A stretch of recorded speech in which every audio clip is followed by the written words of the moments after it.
Você abre caminho entre pernas, poeira e o cheiro de suor velho. O ar arde na garganta como se cada respiração raspasse por dentro. A rua não é uma rua, é um corredor de ódio. Gritos se atropelam. Riso vira cuspe. Um homem cai de joelhos à sua frente e não é por reverência, é porque o medo dobra as pernas. E então você vê. Jesus está ali, suspenso, lutando por ar. O peito dele tenta subir e parece que a madeira puxa de volta. Sangue escorre, quente, e some na poeira. Ele não tem como limpar o rosto. Ele não tem como coçar a coceira do sal nas feridas. Ele só tem tempo. Tempo que dói. Tempo que aperta. Tempo que grita sem som. Você pensa, agora. Agora Deus vai rasgar o céu. Porque não faz sentido. Não faz sentido o santo pendurado como maldito. Não faz sentido a multidão vencer tão fácil. Não faz sentido o silêncio. E a escuridão cai como um manto pesado. Não é um entardecer lento, é um apagão em plena vida. A luz some e a pele arrepia.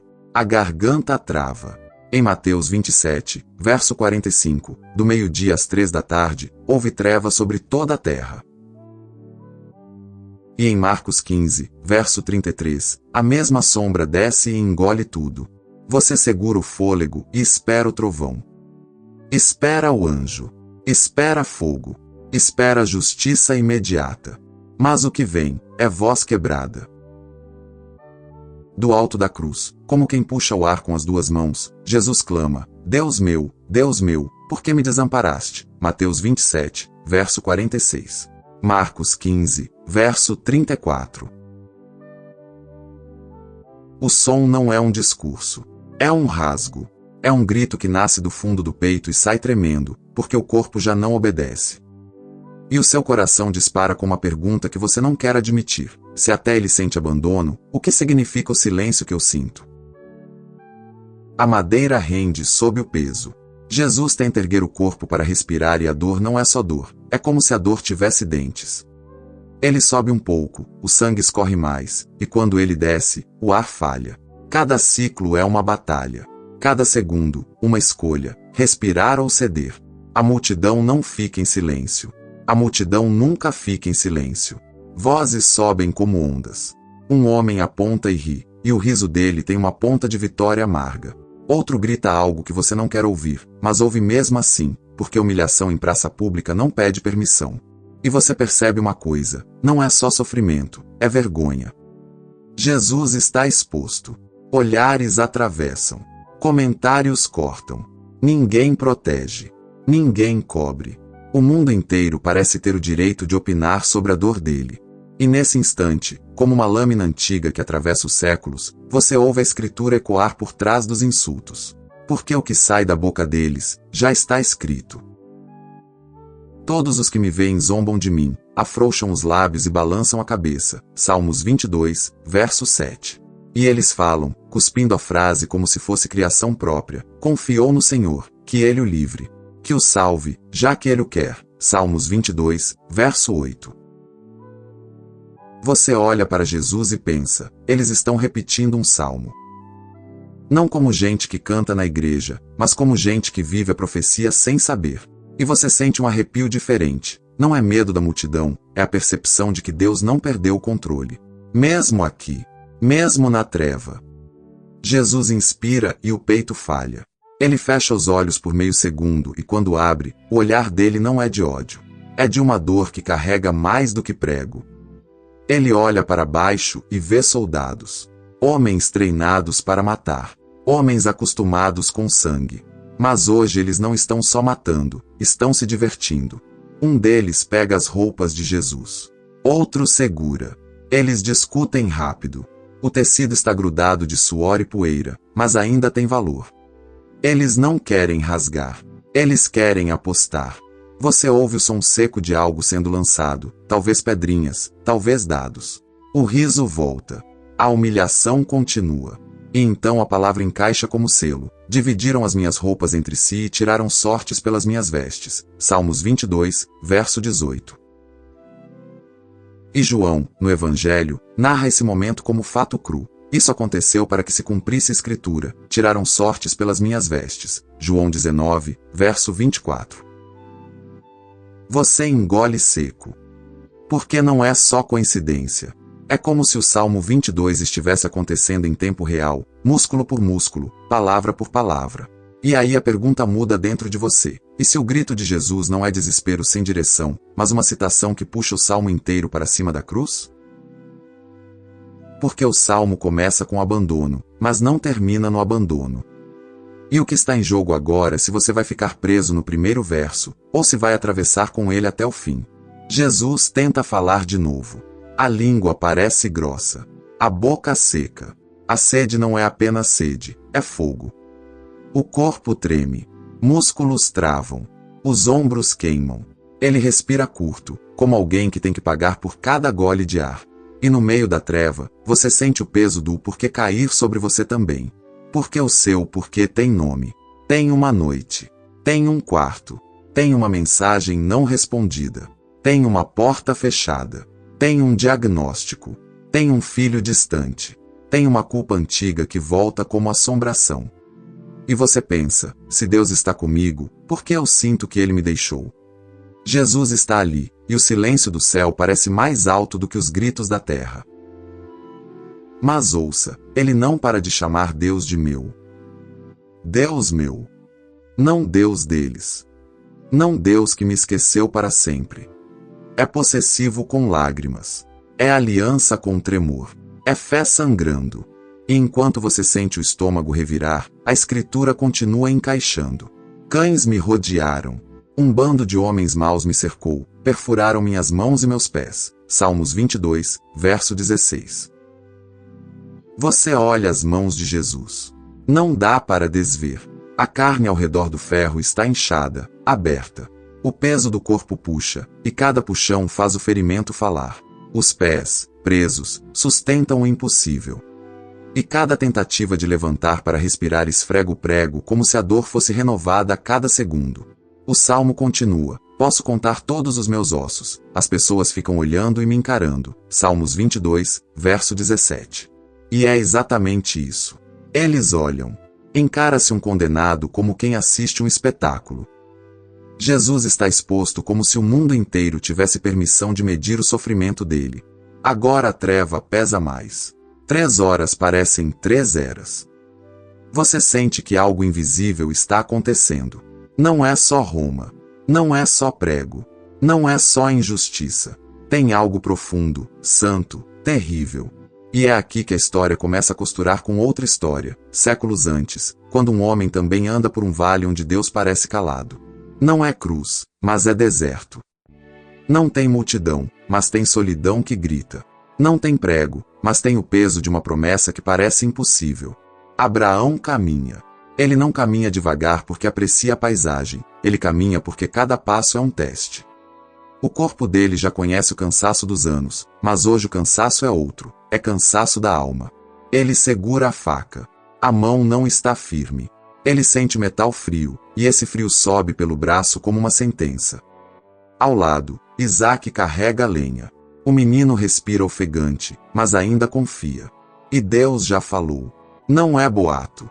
Não é sensação. É ordem. Em Gênesis 22, verso 2, tome seu filho, seu único filho, Isaac, a quem você ama, e ofereça-o ali em holocausto. A quem você ama. A frase não deixa Abraão escapar. Ele ama.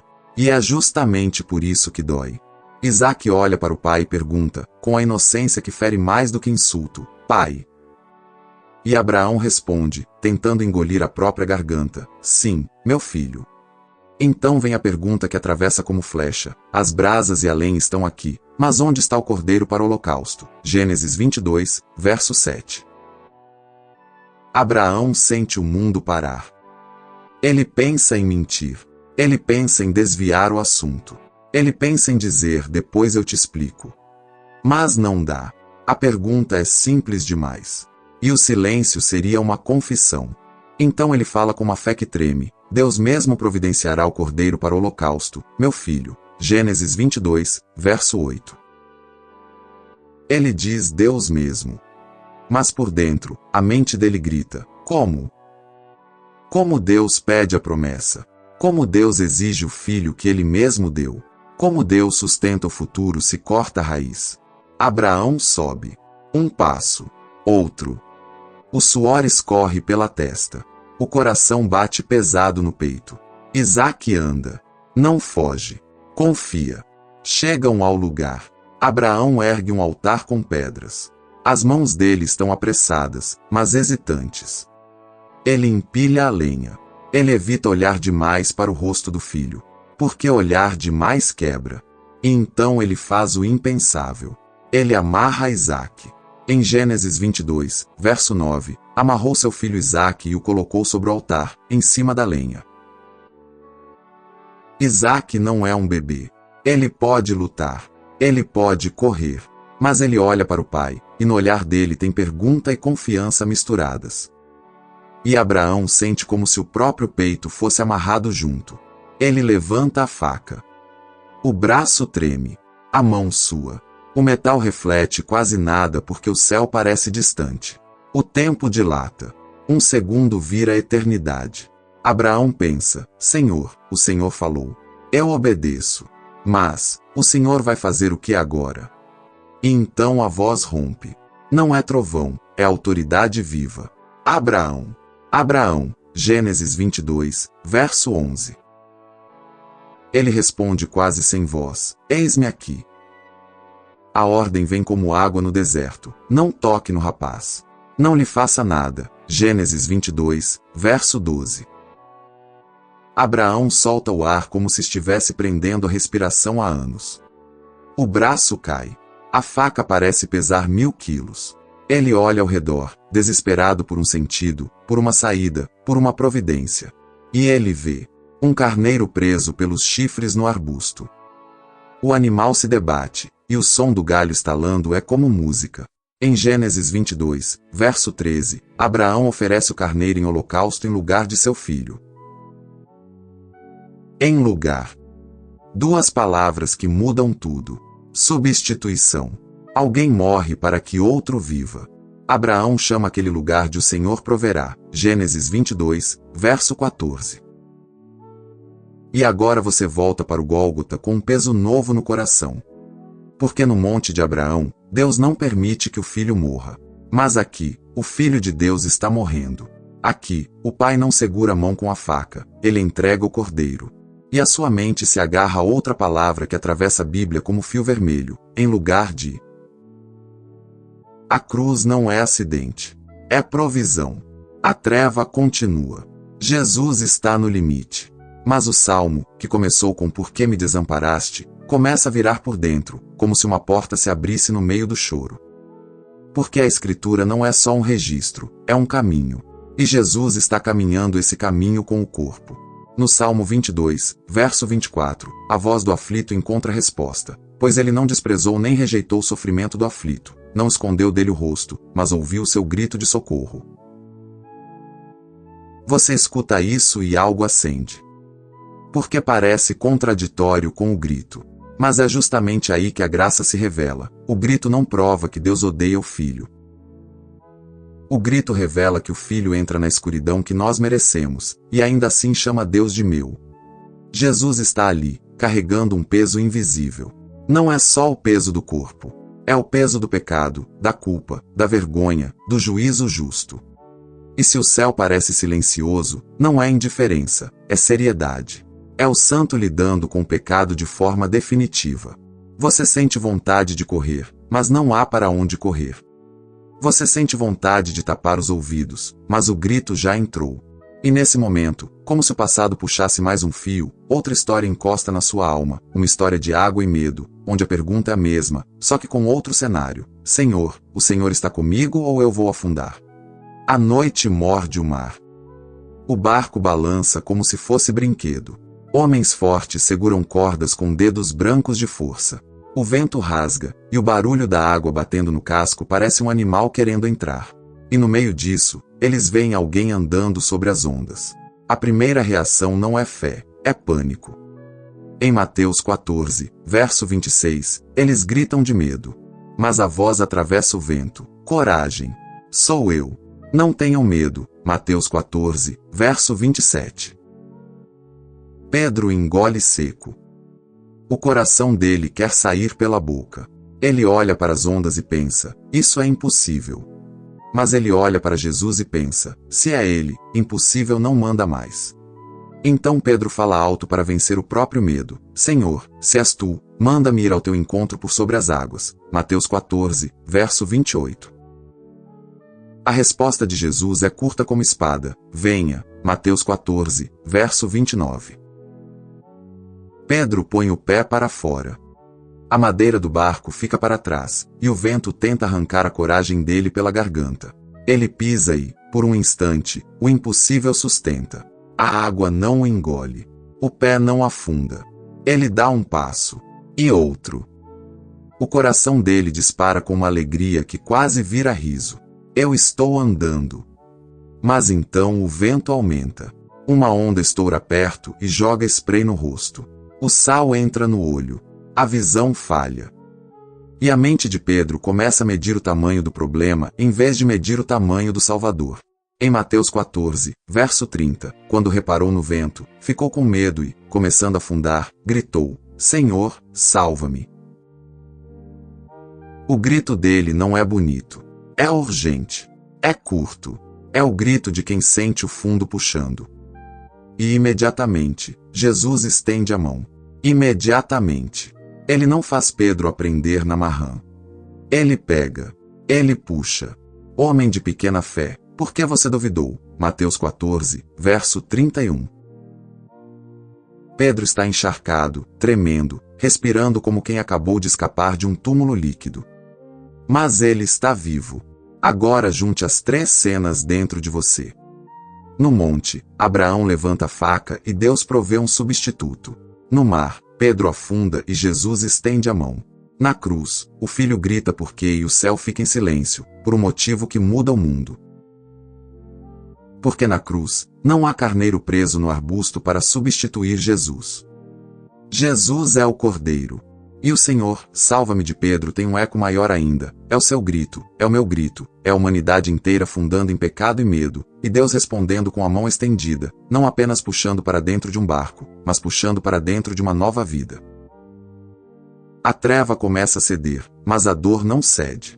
Jesus respira e o som é áspero. Ele fala pouco, porque cada palavra custa sangue. E então vem o fim que parece derrota, mas é vitória selada. Em João 19, verso 30, quando recebeu o vinagre, Jesus disse, está consumado. Com isso, curvou a cabeça e entregou o Espírito. Está consumado. Não é eu desisti. É eu completei. É a dívida paga. É a ponte firmada. É o plano de Deus executado até a última gota. E o Salmo 22, que começa com lamento, corre para uma promessa que explode além da cruz. Todas as extremidades da terra se lembrarão e se voltarão para o Senhor. Salmos 22, verso 27. Extremidades da terra. Isso inclui você. Inclui seu quarto. Inclui seu trabalho. Inclui sua madrugada. Inclui sua vergonha escondida. Inclui seu medo de ser abandonado. Porque o abandono que você teme não é o seu destino em Cristo. Ele entra na treva para que você não fique nela para sempre. Agora, respira. Volta comigo para a sua semana. O barulho da multidão fica longe. O mar fica longe. O monte fica longe. Mas o silêncio às vezes está bem aí. Você fecha a porta do quarto. Você tenta orar. Você fala, mas parece que a oração bate no teto e cai de volta. Você lê uma mensagem e não recebe resposta. Você pede direção e a estrada parece nublada. Você faz o certo e ainda assim é mal interpretado. Você luta contra um pecado e se sente cansado de si mesmo. E a mente sussurra, ele te largou. Mas agora você reconhece o padrão. Jesus entra no seu pior medo, o medo de ser abandonado, e sai vencedor. O silêncio que você sente não precisa ser seu túmulo. Quando seu coração grita por quê, você aprende com Jesus a orar com honestidade e aliança. Deus meu. Sem máscara. Sem teatro. sem fingir força. E você lembra do que a palavra diz, pois ele não desprezou nem rejeitou o sofrimento do aflito. Salmos 22, verso 24. Isso não significa que você sempre vai sentir alívio imediato. Pedro ainda sai encharcado. Abraão ainda sai tremendo. Jesus ainda atravessa a cruz. Mas significa que, em Cristo, sofrimento não é evidência de rejeição.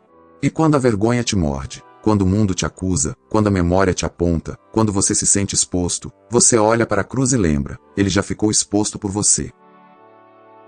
Ele já levou a zombaria. Ele já carregou o peso. Você não luta por aceitação. Você luta a partir dela. E aqui entra um pedaço de identidade que segura você no dia mau. Em Romanos 8, verso 32, está escrito: aquele que não poupou seu próprio filho, mas o entregou por todos nós, como não nos dará juntamente com ele, e de graça, todas as coisas? Não poupou. No monte de Abraão, o filho é poupado. Na cruz, o filho é entregue. Se Deus vai tão longe por amor, ele não te abandona por distração.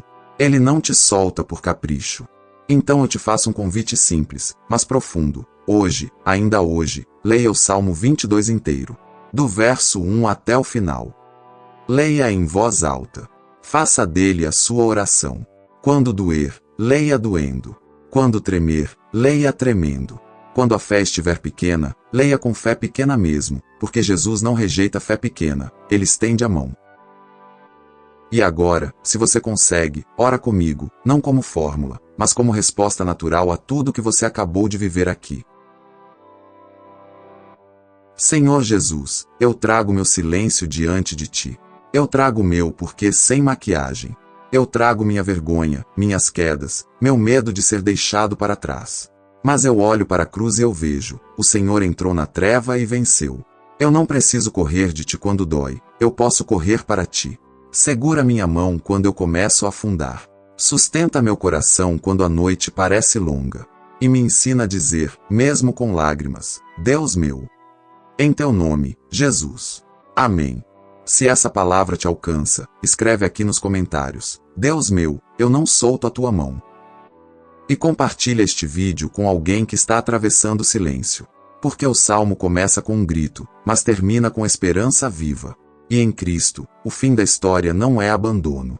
É retorno. É louvor. É vida.